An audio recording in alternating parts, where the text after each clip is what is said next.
우리 초등부 친구들 안녕하세요. 또 저희 하늘빛 방송교회 성도님들, 그리고 이 영상을 시청 중이신 모든 분들 안녕하십니까. 저는 하늘빛 방송교회에서 초등부를 섬기고 있고요. 장로회 신학대학교 신학대학원에 재학 중인 박도준이라고 합니다. 저희 장로회 신학대학교에서 대교 120주년을 맞이하여 이번에 특별 전시를 하고 있다고 하네요. 특별 전시라니 못 참죠. 그래서 제가 한번 탐방해보면서 여러분들에게 소개해드리고자 합니다. 그런데 오늘은 특별히 저희 학교를 아래쪽에서부터 이렇게 정문으로 들어오는 게 아니라 위에서부터 한번 내려가 보려고 합니다. 아차산 자락에 위치한 이곳에 저희 장로회 신학대학교의 북문이 위치하고 있습니다. 자, 그러면 북문으로 한번 들어가 보도록 하겠습니다.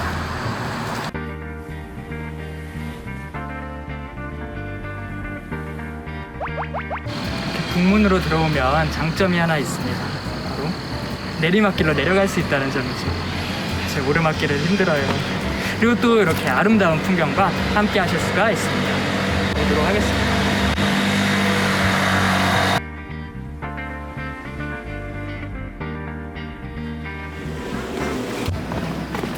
이제 거의 다 내려왔습니다.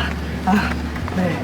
이쪽에 보이시는 곳이 바로 저희가 미스바 광장이라고 부르는 광장인데요. 저희가 코로나 전에는 이곳에서 행사도 많이 하고 그리고 모여서 기도회도 하고 그랬었는데 지금은 코로나 상황이라서 모여서 뭔가를 많이 하기는 어려워서 아쉬움이 좀 있습니다. 이쪽에 보이시는 건물은 한경직 목사님의 이름을 따서 지은 한경직 기념 예배당인데요. 이곳에서 저희가 매일매일 새벽 기도와 체프를 드리고 있습니다. 또 저쪽에 보이시는 건물은 주기철 목사님의 이름을 따서 지은 소양 주기철 기념관입니다. 줄여서 소양관이라고도 하는데요. 저 건물에서 대부분의 수업들이 이루어지고 있습니다. 그리고 오늘 저희가 가보려고 하는 특별 전시가 있는 건물이 바로 저편에 있는 마포삼열 기념관입니다.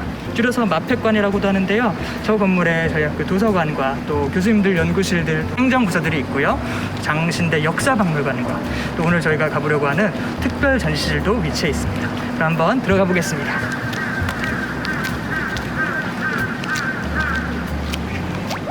마포삼열 기념관 안으로 들어왔습니다. 사실 오늘 전시는 바로 이곳에서 시작을 합니다.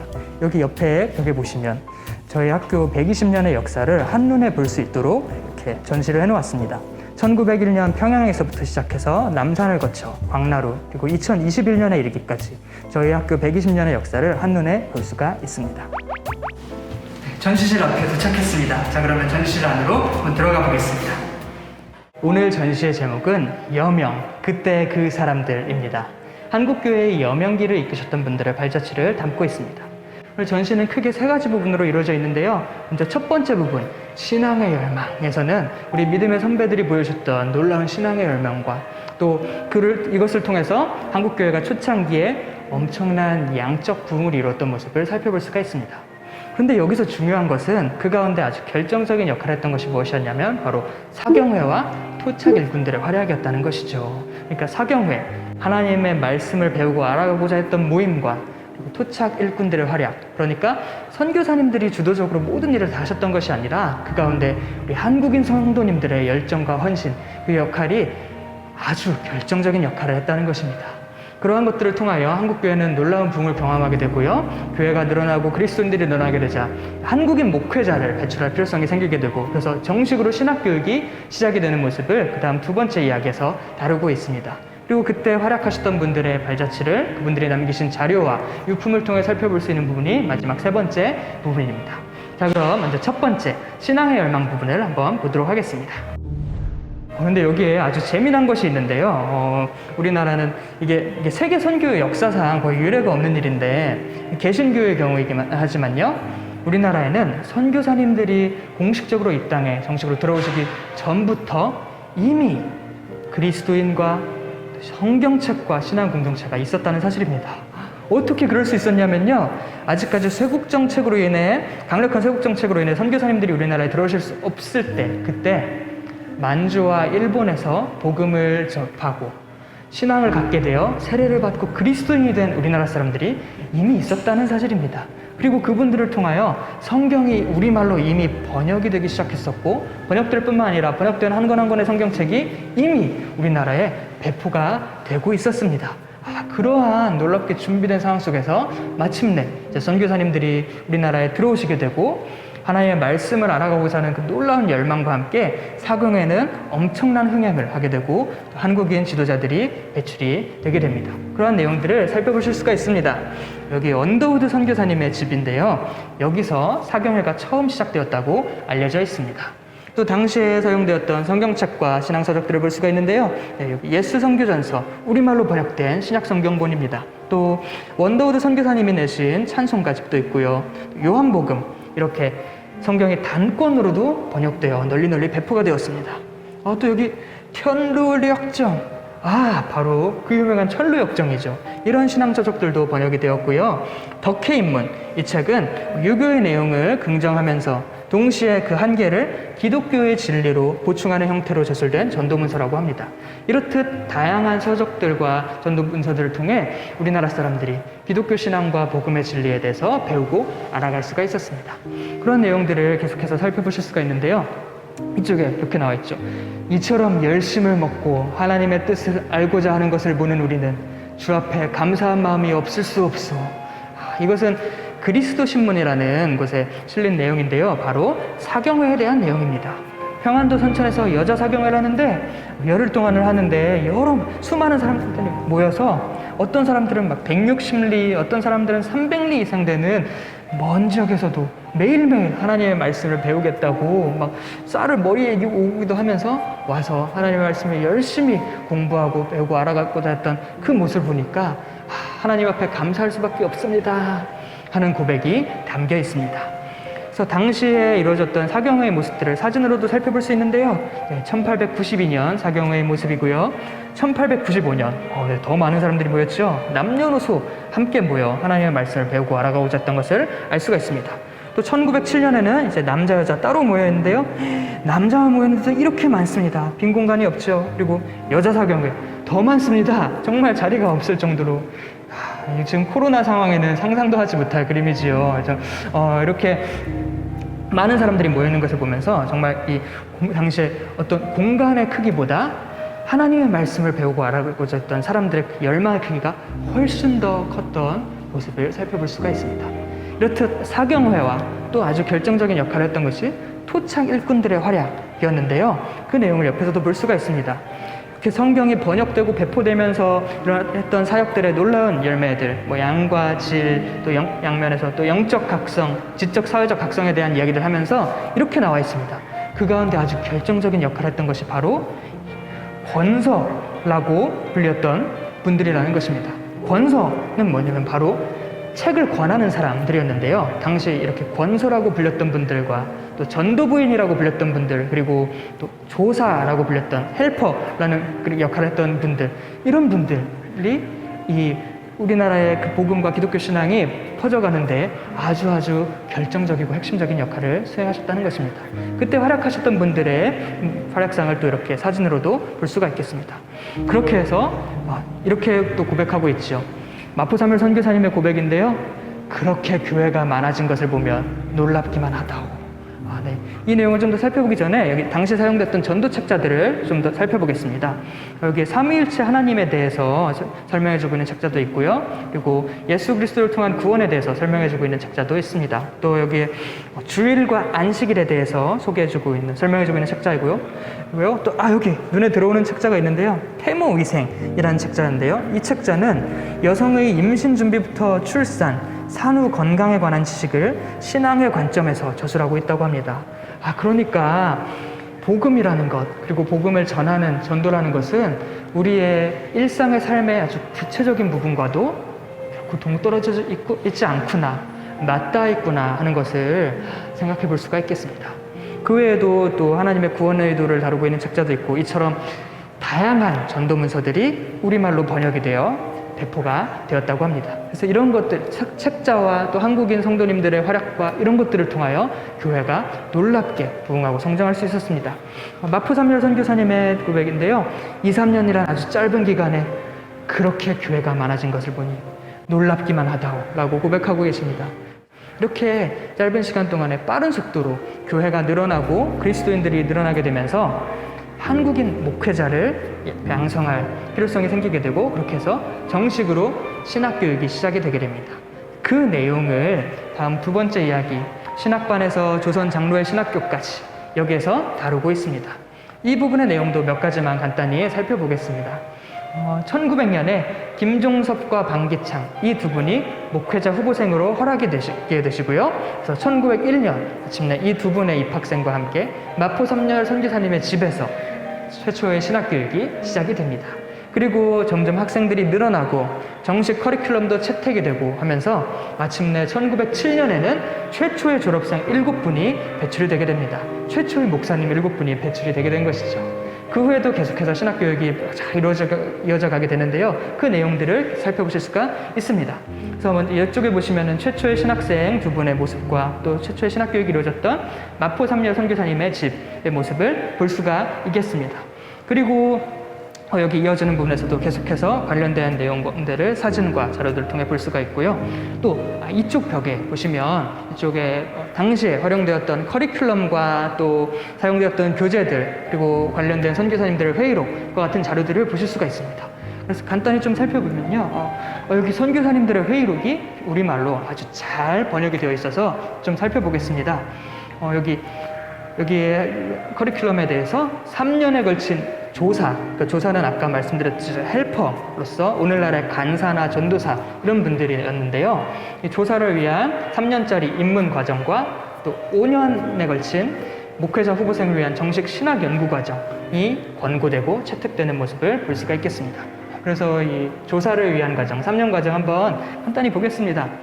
역시 성경으로 시작을 하지요. 성경이 중요하고 가장 중요하고 신앙서적과 일반 독서도 이렇게 빠지지 않는 것을 볼 수가 있겠습니다. 여기 설교학이 들어가 있는데요. 무엇이냐면요. 당시에 이런 집회나 아니면 성경 공부에 대한 수요가 아주 많았던 시기이기 때문에 조사 헬퍼라 할지라도 언제 어디서든 집회를 인도하고 성경 공부를 인도할 수 있도록 설교학에 관한 내용도 배우고 1학년 때부터 배우고 계신 것을 볼 수가 있습니다. 그리고 여기 아주 눈에 들어오는 게 또 있네요. 산수, 세상에 산수가 들어가 있습니다. 수학. 이러면서 신학한다라는 것이 정말 우리의 일상의 삶에 아주 구체적으로 필요한 부분과도 역시 동떨어지지 않음을 여기서도 살펴볼 수가 있겠습니다. 2학년 과정도 비슷하게 이루어져 있고요. 마찬가지로 산수, 여기서도 피해갈 수가 없습니다. 마지막 조사의 3학년 과정 보니까 드디어 산수가 빠졌네요. 산수는 빠졌지만 다양한 내용들을 배우는 모습을 볼 수 있겠습니다. 그리고 이제 목회자 후보생을 위한 5년짜리 신학 연구 과정 간단히 또 보겠는데요.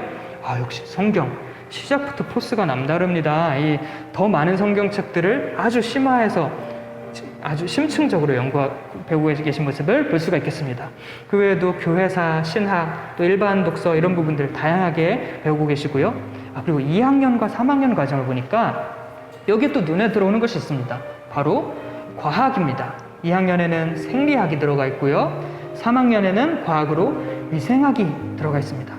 그러니까 당시 상황 속에서 위생과 또 사람의 생리가 어떻게 돌아가는지에 대한 그런 지식이 얼마나 중요했겠습니까? 그러니까 여기서도 신학한다라는 것은 우리 일상의 구체적인 삶의 부분과 결코 동떨어져 있는 것이 아니구나, 맞닿아 있을 수밖에 없구나 하는 것을 또 알 수가 있겠습니다. 그 외에도 2학년, 3학년, 4학년, 5학년을 이어가면서 역시 가장 중점적으로 배우는 건 성경에 대한 부분들 가장 중점적으로 배우면서 많은 성경들을 이렇게 심층적으로 배우신 모습들을 볼 수가 있겠습니다. 그래서 이 커리큘럼을 보니까 정말 오늘날에 지금 당장 사용하여도 손색이 없을 만큼 아주 훌륭한 커리큘럼으로 잘 짜여지는 것을 확인할 수가 있고요. 당시 우리 믿음의 선배들이 정말 열심히 공부하셨구나 하는 것을 또 살펴볼 수가 있었습니다. 그럼 당시에 사용되었던 교재들도 이렇게 전시가 되어 있는데요. 한번 봐야겠죠. 몇 가지만 한번 살펴보겠습니다. 여기 맨 끝에 나온 책은 보시면은 자서조동이라고 하는 책인데요. 서양 문물을 동양에 소개하는 그런 내용을 배우고 있다고 합니다. 그리고 옆에 있는 책도 대한지지라는 당시의 초등 지질 교과서인데요. 이 책들은 당시에 개항기, 개화기 시절에 일반 학교에서도 사용되던 교재라고 합니다. 그러니까 신학교에서도 일반 학교에서 배우는 그런 지식들의 내용까지도 빼놓지 않고 배웠던 모습을 볼 수가 있겠습니다. 또 역시 성경 가장 중요하죠. 신약 성경과 또 구약의 여러 책에 대한 주석서들 그리고 또 구약 성경의 모습도 볼 수가 있겠고요. 여기 눈에 들어오는 또 긴 제목의 책이 있네요. 이 한자를 제가 읽을 수가 없는데, 네, 음역이 되어 있습니다. 우리말로. 사도 아각기 피득 전후서 주석이라고 되어 있는데요. 어떤 성경책의 주석서인 것 같은데, 여러분, 이게 뭘까요? 피득 전후서 주석. 뒤에 있는 것부터 뭘까요? 아, 맞습니다. 피득, 피터. 베드로 전후서의 주석이고요. 그럼 앞에 있는 사도 아각기. 과연 이것은 무엇일까요? 사도행전? 아닙니다. 사도행전 아니고요. 사도 아각, 야고보에 관한 내용. 그러니까 야고보서의 내용입니다. 여기서 야고보서와 베드로 전후서 주석서임을 살펴볼 수가 있습니다. 네, 제목이 아주 독특해서 이렇게 한번 살펴보았습니다. 그리고 그 외에도 빌립보서에 관한 책, 또 설교에 관한 책 등등 이렇게 다양한 교재들이 사용되었던 것을 볼 수가 있는데요. 여기서 한 가지 눈여겨볼 수 있는 것이 무엇이냐면요. 점점 뒤로 갈수록 우리말로 된 서적들이 늘어나고 있다는 것입니다. 이렇게 야고보 주석, 베드로 전후서 주석 보니까 이렇게 한글로 된 것을 보니까 마음이 참 편해지는데요. 그러니까 당시에도 초기에는 전부 다 한문으로 된 서적 위주였다가 점점 갈수록 우리말로 번역이 되고 우리말로 저술된 책들을 가지고 공부하신 것을 보면서 오늘날도 그렇지만 당시에도 그렇고 이런 신학 서적이나 이런 책들이 우리말로 잘 번역이 되고 저술되어야 할 필요성이 항상 시급하고 중요하구나 하는 것을 또 생각해 볼 수가 있겠습니다. 자, 그러면 마지막으로 우리 당시에 활약하셨던 분들의 발자취와 활약상을 그분들이 남기신 자료와 유품을 통해 살펴볼 수 있는 마지막, 그때 그 사람들의 흔적 부분입니다. 여기서도 몇 가지만 살펴보도록 하겠습니다. 여기 보면 선교사님들이 남기셨던 목회나 교회 사회사업에 관한 자료들도 있고요. 또 여기 선교사님들이 친필로 남기셨던 방명록이나 강의노트 자료도 있습니다. 그리고 여기 또 눈에 들어오는 것이 있는데요. 양전백 일제감시대상 인물카드라고 합니다. 이것은 무엇이냐면요. 양전백 목사님도 우리 신학교의 초대 졸업생 7분 중에 한 분이셨는데요. 이분들은 일제의 강점을 당해가는 그 우리 민족의 그 어두운 시대 상황 속에서 그냥 계실 수가 없었던 것이죠. 그리스도인으로서 그 시대적 현실 속에서 가만히 계실 수가 없었기 때문에 이분들은 민족운동에도 열심일 수밖에 없었고, 그래서 일제의 감시 대상으로 등록되어 있는 그런 모습을 살펴볼 수가 있겠습니다. 여기서도 우리의 신학함이라는 것이, 또 그리스도인으로서 신앙을 하고 살아간다는 것이 우리의 일상의 삶의 구체적인 부분과 또 우리의 시대적 상황의 그런 아픔과 문제들과 결코 무관할 수 없구나, 동떨어질 수 없구나라는 것을 다시 한번 생각해 보게 됩니다.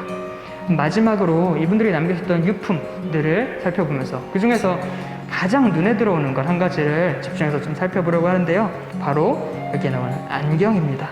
이것은 길선주 목사님의 안경인데요. 길선주 목사님도 신학교 초대 졸업생 7분 중에 한 분이셨고 평양 대부흥운동의 주역이기도 하셨죠. 그런데 길선주 목사님은 성경을 얼마나 많이 읽으셨는지 나중에는 앞이 거의 보이지 않을 정도가 되셨다고 합니다. 그 정도가 되도록 그토록 하나님의 말씀을 올바르게 알아가고자 하셨던 그 마음, 그리고 그것을 올바르게 전하고자 하셨던 그 마음과 열정이 여기에 다 담겨있는 것 같습니다.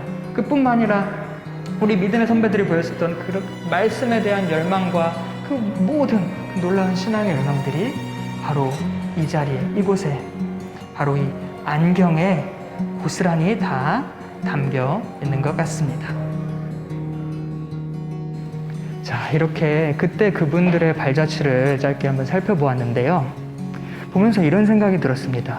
이것이 그때 그분들의 이야기로만 남지는 않았으면 좋겠다.